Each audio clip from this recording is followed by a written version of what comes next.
Hello, hello, beautiful love goddesses. How are you? How are you? How are you doing?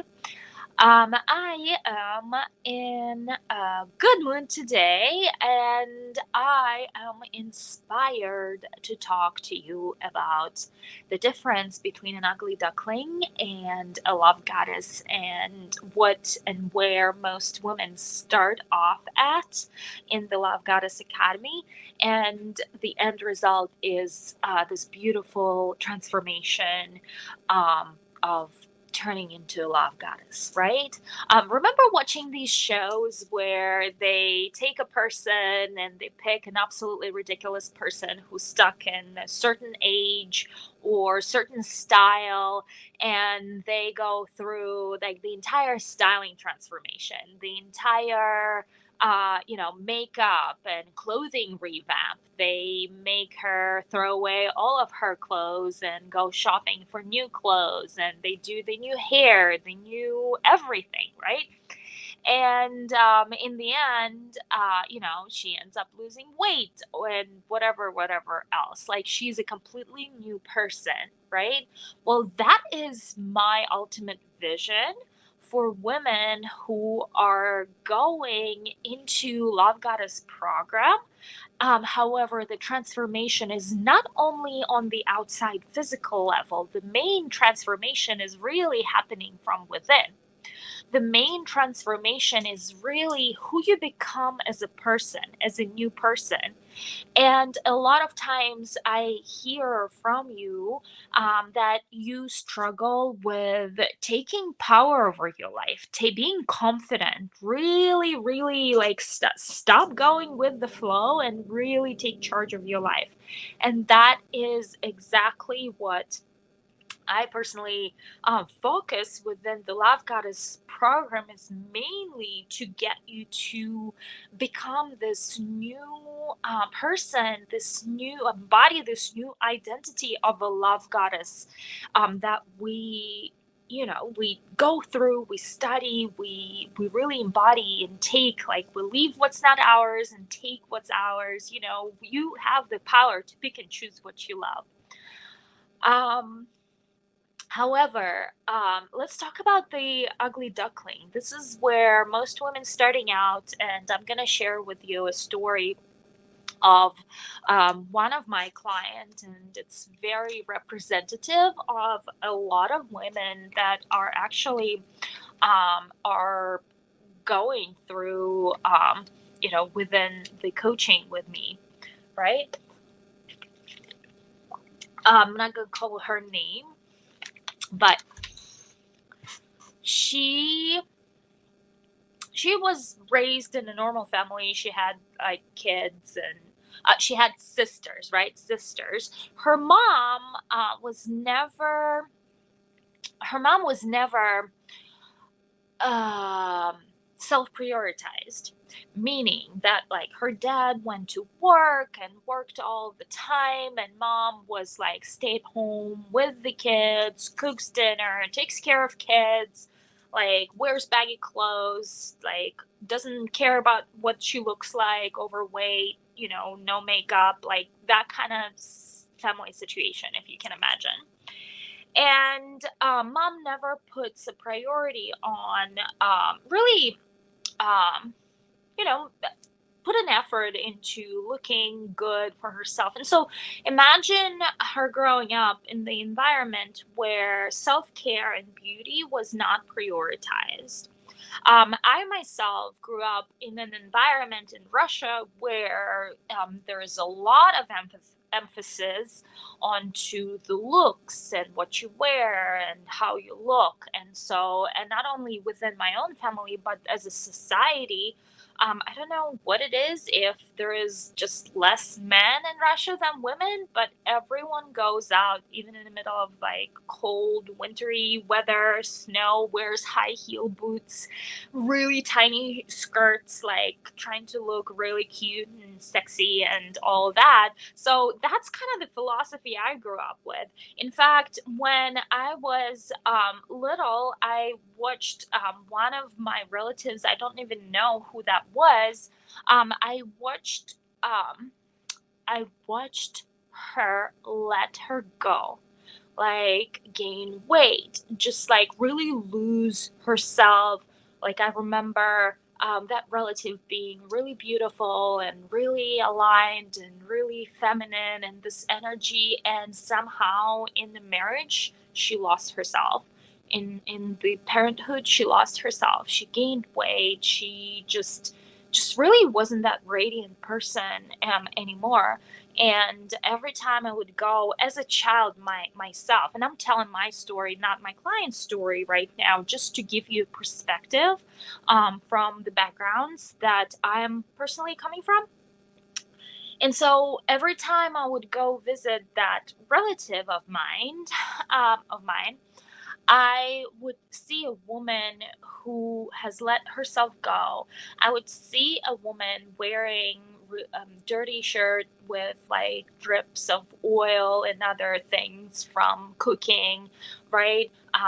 Hair not made. It's just a woman who's really gotten busy in her own life in and I also but what I also noticed, and that what has really made me give myself that promise, which I'm going to talk to you and share with you in a second here, that her husband was not treating her well anymore. Like he wouldn't look at her in a loving manner. It just wasn't that passion element that I witnessed. Like it just wasn't there anymore, right? And I was, I remember coming home one day and like really sitting down in my own bedroom on my own bed and really telling myself and giving myself this promise of I will never, when I grow up, when I get married, I will never ever ever let myself go like that. I will never ever ever will look like that. I will maintain my beauty. I will work hard on being beautiful and caring for myself and my looks, and I will work on wearing pretty clothes, and just like I will never turn into her, right? That was like a promise of a little girl, like probably close to age 7 or 8, like not really understanding a lot in life, but like witnessing this happening. This is the promise that I have given myself to never let go. And it's so interesting to now see, however many years later, to now see how it all played out. Like, yes, I kept that promise to myself, but I made this my life mission, right? Subconsciously, it's just played it out that way. I wasn't like sitting 5 years ago remembering the story and like thinking, oh, how can, like, no. It's just like through twists and turns, my life has really gotten me to get back to where I started. So I just find it very interesting and very cool to observe how those stories do, in fact, play out in our lives, whether those stories are positive or negative within your own experience and within your own life. Back to the story of my beautiful client. So now imagine that was her um, background, right? Like she grew up in a family where mom didn't take care of herself, didn't put herself as a priority, as well as, what mom really did is role modeling how a woman should behave with a family. So that is okay, let's call my client Sarah. Like that's not, it's not existent, like it's not her real name, but we'll call her Sarah, right? That's what Sarah grew up with. And that was the projection that her mom made on her. And so, with that going into her life, she has her own blueprint of how she's supposed to behave in life when she gets married and grow up. And like, this is what she should be doing as a woman because her mom created this role model for her, right? So unless Sarah consciously understands and changes that pattern within herself, which at that age, at the age when we just starting out, our family life or our marriage, we don't think about that. We think it's going to be perfect. We think that we always going to be beautiful, and we think it's always going to be like roses and angels singing, because who gets married when they're not in love, right? Usually you're in love and you get married and you're still wearing pink glasses when you get married, and then certain things come up and problems starts happening and you have to navigate it together. um so think about Sarah. So Sarah grew up in this environment, and now she is a mom, and she had a little bit of time where she partied and had fun, but she met her partner rather early on, and they pretty much fell in love, married, all that jazz. She now has 3 kids, and they she's still married, but it's just she's just so unhappy with, not so much like in family life. Like family life, like, is just there, right? Like, we love kids, husband, whatnot, but it's more in line of, it's just like this kind of like, okay, is that all that is to life, right? Is that all that is to life? In fact, now Sarah came to me and said, I look in the mirror and I really hate what I see. I'm not loving myself anymore. I'm not that youthful girl I used to be. My boobs are saggy. I'm just not loving who I am. I hate looking in the mirror myself, and I'm just really like, I don't know how I got here. I don't know what happened. I don't know how I got here, and I don't know how to get out of this and where to go from here, but I know this is not it, and I am not happy, and like, I do not want to be that woman that is just not happy about herself. And sex life is struggling too, because she's not feeling confident in her body. She tries to hide it, like have sex in the dark. And overall, it's not, this is not the greatest picture overall. So as we worked together with Sarah, we have uncovered that she had this pattern of waiting for something to happen for her. Like, she was not in control. And Sarah is totally okay being called Ugly Duckling. In fact, all of you who come to work with me are ugly ducklings in some sort of way. I'm never meaning it in a negative way, but in a very cute way that, we turn into these beautiful swans after we go through our own rebirth process, right? We go through our own rebirth process of becoming a love goddess. So with Sarah, we uncovered this pattern that she didn't really feel in charge of her own life. She always, like, she was dependent on her husband. She was dependent, like, she spent all her time people pleasing. She spent all her time prioritizing her kids, her family life. She never prioritized herself. In fact, guess what she became? She became her mother. She became her mother, who just like stopped caring for how she looked, never like went shopping for herself unless it was, buying something for the kids, right? So that has led Sarah to really kind of have this um, pivoting moment where she stood in front of a mirror and she went, how did I get here? Like, who am I? I don't even know who I am anymore.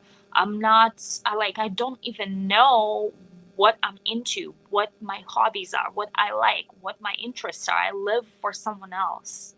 I live for someone else instead of living for me. Instead of living for me. And so in that moment, I think something clicked, and it happened that she decided, like, this is it. This is my moment. I'm going to change my life. I'm going to find a way. I'm not happy with the way it is. I want to really um, love myself, be beautiful, look good. I want, like, the whole, like, I want to be this completely new person because, like, I just despise who I am. Right. So that is the story on Sarah, right? Then that is what most ugly ducklings look like when they kind of like start the process of beginning their transformation.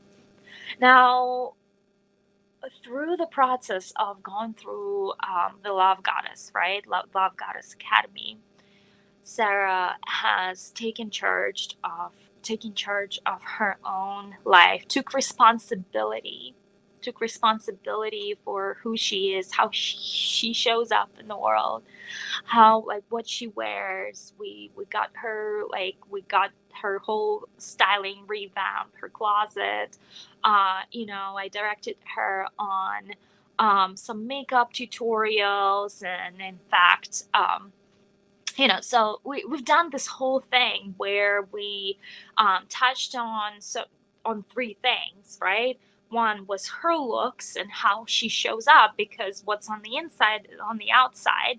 Her psychology, the confidence, how she shows up in the world, taking charge of her own life, taking her power back, being in control of her life versus just really floating without a purpose, or just floating within the events of life, right? Instead of that, be deliberate designer of her very own life. Because who knows? Who knows how much we have left? Maybe our last day is tomorrow. So there is really that sinking moment, especially when you've done the marriage thing and you've done the kids thing, and you kind of start questioning, well, now what? Now what's next? Death, right? So I'm personally not at the age of where I hit midlife crisis, and using my own experience, I most likely. Well, again, I'm never gonna say never, but it doesn't seem that I would ever get to that point because I'm deliberately designing my own life. But so many women come to me already, after their kids left homes and they're empty nesters, and they're on this new journey of rediscovering themselves and um, learning, like, what's the new me gonna be like. It's finally my time to be me, right? Discover the new me, the new person that I want to become, right?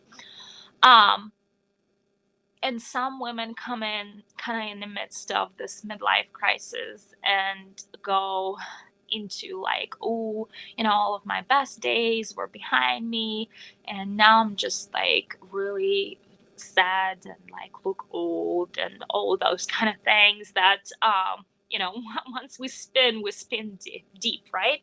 So so you know and whether, like, at whatever stage you are in, I want for you to know that there is never, like, life is what you get to create, right? And if you really think that your best days are behind you, they are, simply because you are not putting the effort into building your new best days now, right? And whatever your belief is, it is true and it will be true.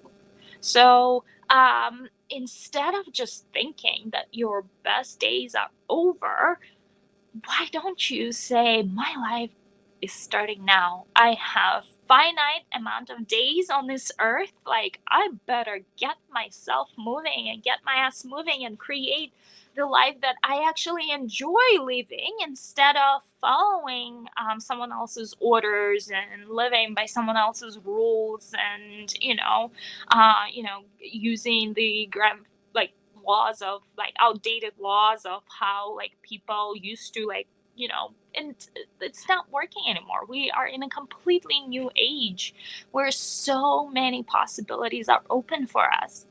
So many possibilities are open for us. And so, through the journey of Love Goddess, Sarah found her power. She was able to change her inner state and create these beautiful goals for herself that she really is striving to achieve now, and have this beautiful picture perfect family that we see on TV that can have it all. And she can be beautiful and sexy and skinny and gorgeous, and she can also like have a spicy sex life with her husband too. Like, she doesn't have to be like the archaic mom mentality. The mom could be cool and sexy, and like she changed that perspective on what she thought all moms should be doing, looking, being, right? And like she can have it all. She can be a mom, and she can go party at night like a 17-year-old kids would, right? Like you can have it all. Like there's no limit. Like so she's now like just traveled with the family to Hawaii, and there's just so much possibilities out there, and we tend to put this like ourselves into this box where we think this is how things should be, and we are stuck in this box, and we don't understand that the only person that is limiting us on living our best lives ourselves is ourselves, right?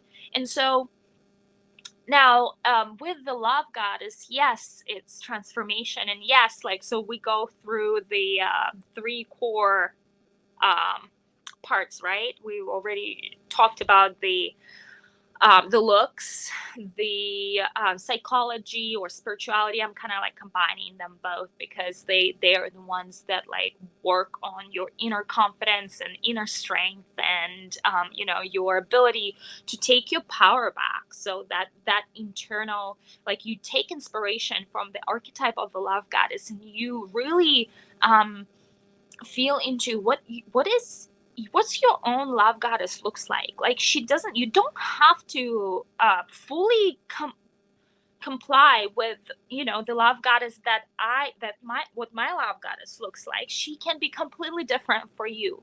She can be a completely different for you because it's an archetype that you create for yourself to embody. And I do not want for you to embody an archetype that does not belong here.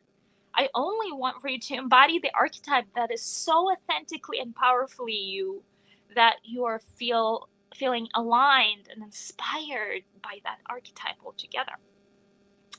And then the third important element is the relationship, sex life, creating this fantasy world where you can thrive, right? Creating this fantasy world where you can thrive with your partner. Whether you're single, you're gonna go start dating and having fun and like, the art of seduction and all that. If you are married, I have tools to spice your marriage up so you can have, sex twice a day again, and, bring that passion back. It's really about the desire. And if you are still kind of exploring your sexuality, you'll really start understanding and open up your boundaries on what can you do.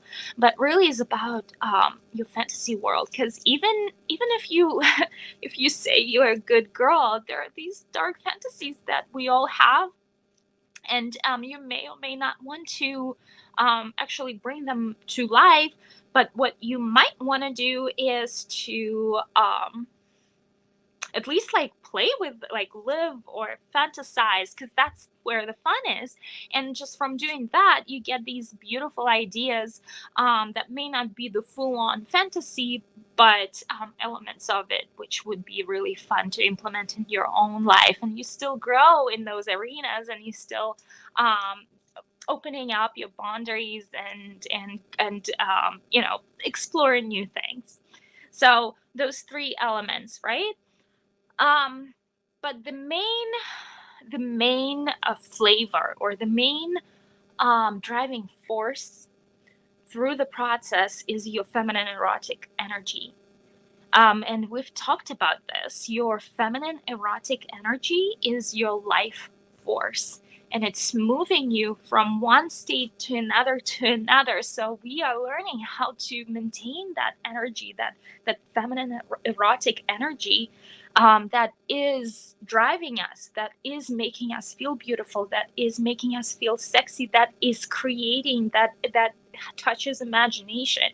We are using that life force energy through every step of the process, because that's your driving force. That's what drives you to even move or get moving. So you feel empowered, you feel amazing, you feel like you are living your best life ever. You feel that you're living your best life, right? You all say that you want confidence, but not so much confidence to me. Like, it's more about really being in power, being in control, being being able to claim what's authentically yours, being able to say no to things. Like, all of those things that you call confidence, but there's so many little other things, right? That make up for that, and your erotic energy is your driving force on that path, right? And that is what builds the archetype of a love goddess. And that is why you want to become her, because by embodying your very own love goddess that you uncover during the program, you are, that you are becoming that whole new me, right? You are becoming that whole new me, the me I never thought was possible, the me I never believed I could be, the me that is better than the dreams that I imagined, the me that I am so fully aligned with and so charged up by and so in love with. That is the me that you really are finding. That is the me that you are embodying. That is the me that you are creating within your own life. And it comes with making that decision to make changes to your life and step into your power, because you can't step into your power if you're allowing someone else to make decisions for you. You need to decide that you are ready for that change and step into your power and change your life and change your life. And that is what we are all about. And that is what we are doing here. On another note, on February 14th, we are launching a free workshop where we'll discover and uncover your sexy, radiant confidence, which is so exciting. And I can't wait to be the one leading you through that. And I am so, so happy to finally do something like that for you, my loves, and I can't wait to see you there. I will put all the necessary details in the link in the description, where you can register for the program. And thank you so much for joining me today. I love you so much, and I can't wait to see you again. You have a blessed